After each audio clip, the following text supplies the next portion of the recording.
না স্যার, এটা দেখাবো। এই পাশের ফ্লুইডটা আমি ওখানে পাঠিয়ে দিলাম বার্সার থেকে, লেটারে পাঠিয়ে দিলাম, লেটারে ধাক্কাতে আবার এই মিডিয়ালে পাঠিয়ে দিলাম। এই হলো কাজ। বাল্ব সেন্টার ফুলে গেলে না, মানে তোমার ফ্লুইডটা এসে বাল্ব হলো, প্রেশার দিলে একটু ফুলবে। এখানে ওনার অল্প ফ্লুইড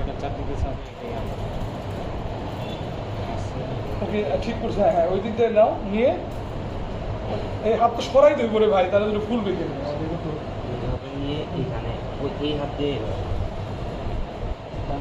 এইটাই হয় না, এইটাই প্রবলেম হয়। কিন্তু তোমার নিয়মটা কি? এই যে এই ফ্লুইডটা আমি এখানে আনলাম, এই যে মিডিয়াল ফ্লুইড এই বার্সাতে দিলাম, বার্সা থেকে এদিকে দিলাম, দিয়ে এইটাকে এই পাশে দিয়ে দেখবা যে বাউন্স হয় কিনা। বুঝতে পারছো? কিন্তু ওই কাছাকাছি মানে যারা ঘর ই করে না তারাও করে না, বুঝছো? এই দিলাম, তাহলে আগে মিডিয়াল এরকম দিয়ে এখান থেকে এরকম দিয়ে এই পাঠাইলাম, এখান থেকে ফ্লুইডটা এখান দিয়ে দিলাম। হয় না, হয় না, দাঁড়িয়ে আছে।